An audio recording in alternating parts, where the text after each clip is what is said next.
Perennials are probably the most important plants if you want a really beautiful flower border. So I'm here at Hardy's Cottage Garden Plants in Hampshire, which is one of the UK's premier perennial nurseries, to talk to Rosy Hardy about how to choose, plant and care for perennials in your garden. It's Alexandra here from the Middle-Sized Garden YouTube channel and blog. Hardy's Cottage Garden Plants have won 24 medals at RHS Chelsea, and that's pretty much the highest accolade in the industry in Britain. So Rosy knows absolutely loads about perennials, and she also talks about plants on the Hardy's Cottage Garden YouTube channel. And I'll put links to Hardy's Cottage Garden and to the YouTube channel and to any other resources we mention in the description below. There'll also be links to the answers to specific questions and any plant names, so if there's something you want to know, just click on the timestamp and you can go straight to it. If you're new here, the Middle-Sized Garden uploads once a week with tips, ideas and inspiration for your garden. And if you want to see the videos when you open up YouTube, just click subscribe, they're free. And if you want YouTube to tell you when a new video's been uploaded, then click the notifications bell. So let's start with, what is a perennial? So perennials are plants that continue growing from one year to the next. They may be herbaceous, which means that they die down every winter, or they may be evergreen and they will stay with leaf showing from one year to the next year. They will grow, flower, regrow, flower, regrow, flower. So if it is perennial, it is classified as being perennial as long as it lives for at least 3 years. So why are perennials important? Perennials are the mainstay of anyone's flowering borders. They are really, really good. They are reliable. There are some which will flower in the spring. There are summer, there are autumn, even a few that flower in the winter. And this is really good for people because it means that you can get different colours, you can get different heights for shade, for sun, and just give you a riot of colour. How hardy are perennials, and what do we mean by a hardy perennial? So a hardy perennial is something that grows, flourishes, comes back the following year, the year after that, the year after that. There are things which are known as half-hardy perennials, and they are items such as some of the salvias, which are perennial in the country where they are grown.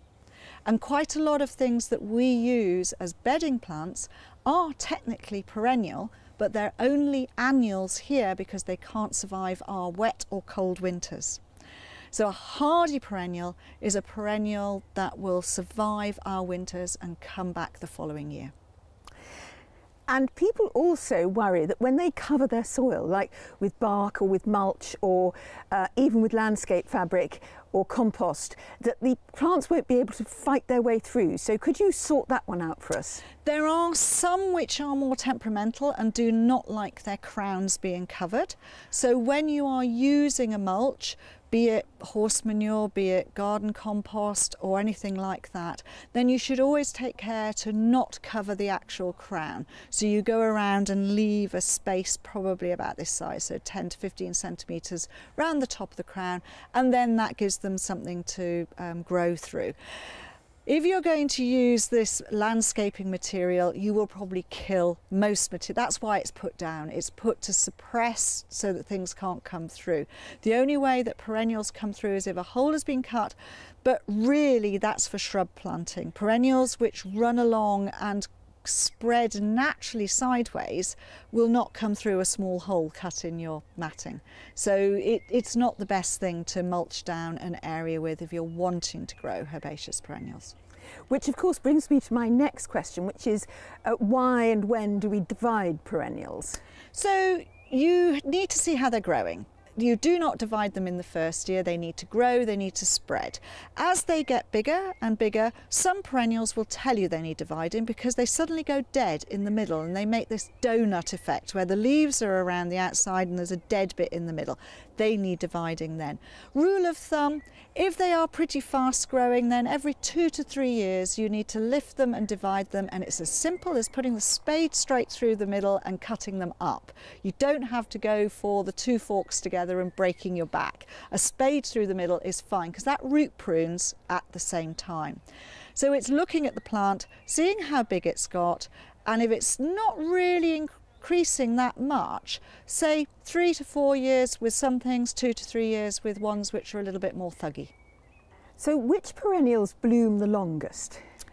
There are quite a few that bloom for a good length of time. So you've got the nepetas, for instance, the catmints. They bloom for a really good long time. The herbaceous salvias, so not the shrubby ones, the ones that die back down and come back each year, they bloom for a good length of time. And then there are some really good geums that last for a long period right the way through. So yes, there are quite a few that are good stays, and you know, they should be something that you go, right, I'm having that in the garden because it's good. Hardy geraniums are another one, and they're one of my go-to perennials for any garden. So which perennials like shade? That's always a really tricky part of the garden to deal with. It is. So as I said, hardy geraniums are my go-to plant. You have ones that like shade, ones that like sun, ones which are tall. So there will be hardy geraniums which will go in a shady area. There will be things like hellebores, and anything that is stated as being a woodland plant will grow in a shady area. So you get a lot of really wonderful things which have probably got a lot of good leaf structure and have a flowering period and then have interesting seed heads.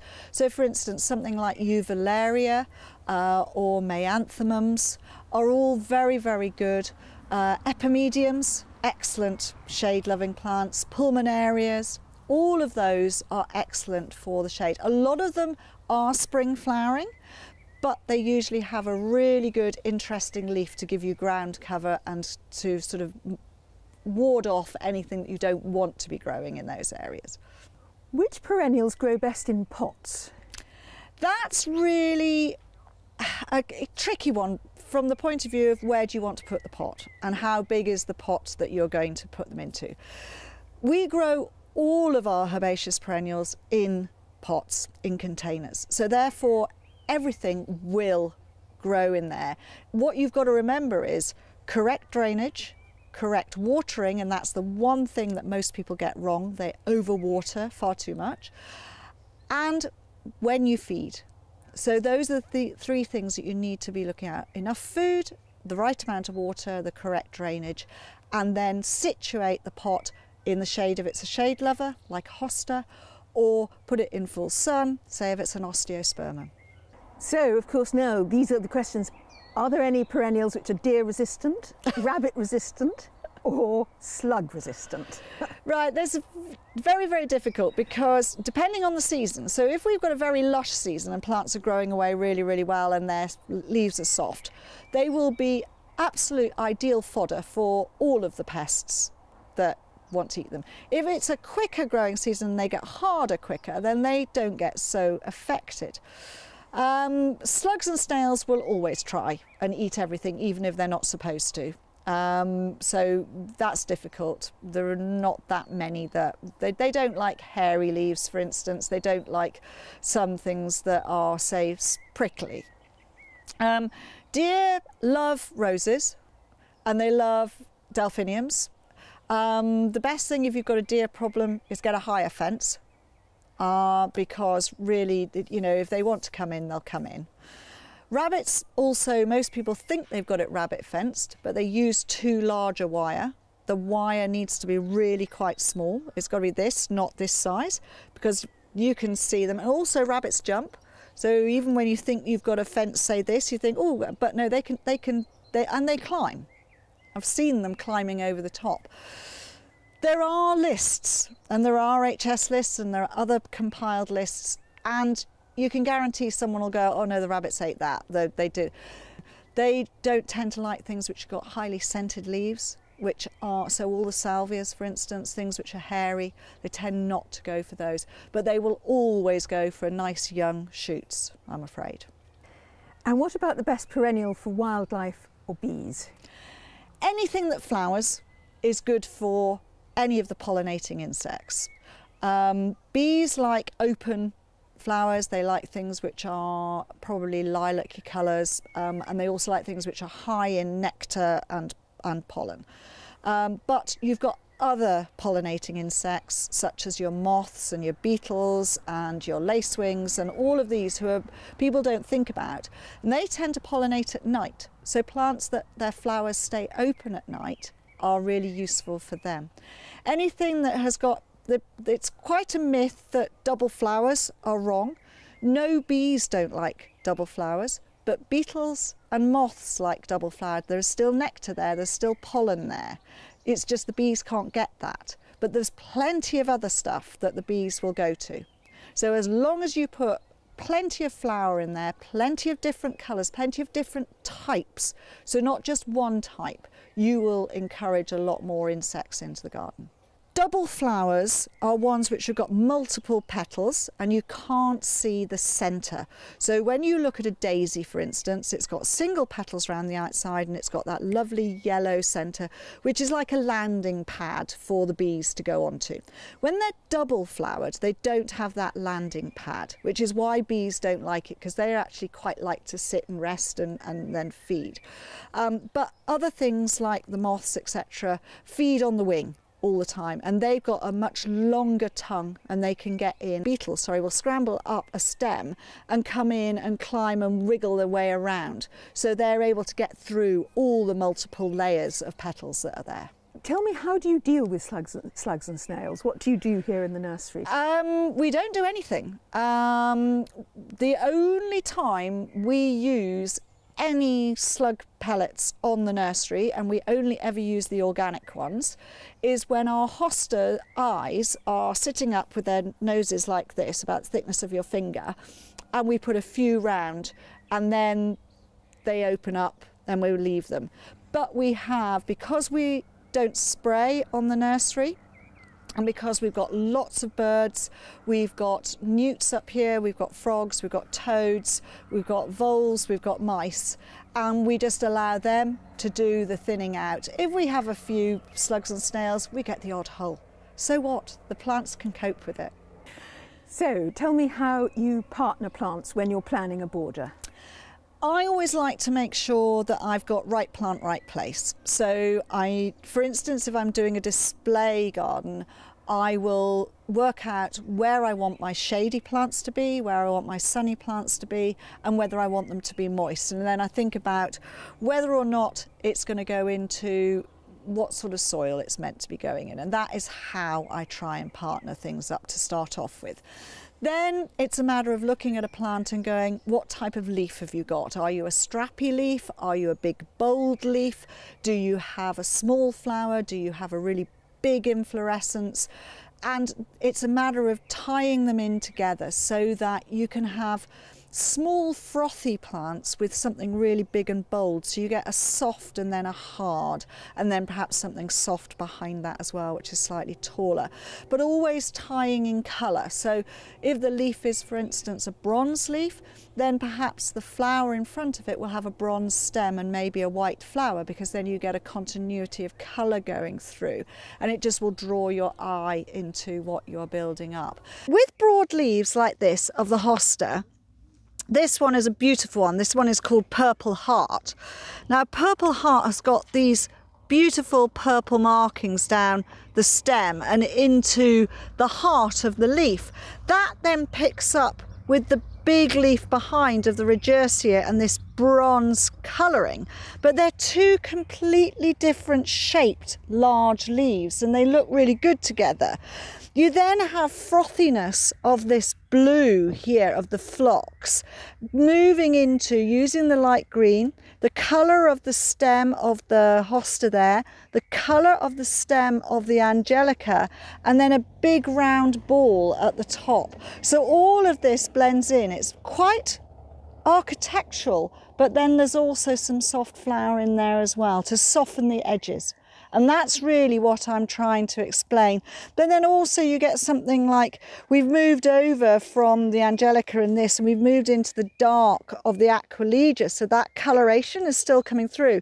But the Aquilegia look as though they're floating, and you go down to the bottom and then there's underplanting of white, which just shows out really, really well coming through at the back there. So you can have them layered as well. So that's sort of what I try to achieve with this type of planting.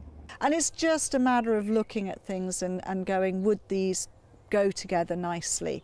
And that's what I look at when I'm looking at it. And sometimes it's even as intricate as looking into the centre of a flower, because things like verbascum, for instance, which are a tall spiked plant with lovely round flowers, multiple up the flower spike, they have very definite different coloured anthers. So if it's something like Cotswold Queen, which is a lovely orangey yellow, but it's got red anthers and it's got a lovely green leaf. So the green leaf is at the base, you've got this lovely tall slender stem and then this lovely flower head at the top. You can pair it with something that's red because the red in the centre goes with the red, or you can pair it with another softer yellow, depending on what you're wanting to do with it. In this part of the border you can see there are some repeats. So from the bronze Rodgersia there, we've then got the Rodgersia. We have a different hosta, so we've used a blue hosta this time, but it still gives you that effect. And the black aquilegia coming over the top. So it doesn't matter, the repeat is not exactly the same, but it's utilising similar material, and you have your definite points and then you can move around and have yet another one within that. And it's just a matter of mixing and matching and making sure that those plants all go together. In this area of the border, I've tried to utilise a bit of yellow. People are scared of yellow. Yellow is brilliant. You can have something like this wonderful daisy here, the Doronicum, and in a slightly shady area, it pings out at you, and then against some lovely foliage, and then into this amazing umbelliferae here called Zizia. And Zizia, again, it's just light, it's airy, and your eye is drawn through to those, and then you go back and past into some beautiful reverses of the leaves. So it's not just the front of the leaves. When the wind blows and you see the reverse of the leaves, you get more colour as well. So just think about those. And then the digitalis there, the apricot foxgloves, just absolutely beautiful, going in and making it all soft, but they're upright, and you've got the flat of the daisy, you've got the flat of the umbelliferae, and the sort of lower but spikiness of the Rheum leaf. That's an ornamental rhubarb. So there you go, that's just how it is. It's using flats and rounds with spikes and big shapes and just mixing them together. If you want to know more about flowers that just make your borders look fantastic, then check out the flower colour playlist at the end of this video. And if you'd like more tips, ideas and inspiration, then do subscribe to the Middle Sized Garden YouTube channel. And thank you for watching. Goodbye.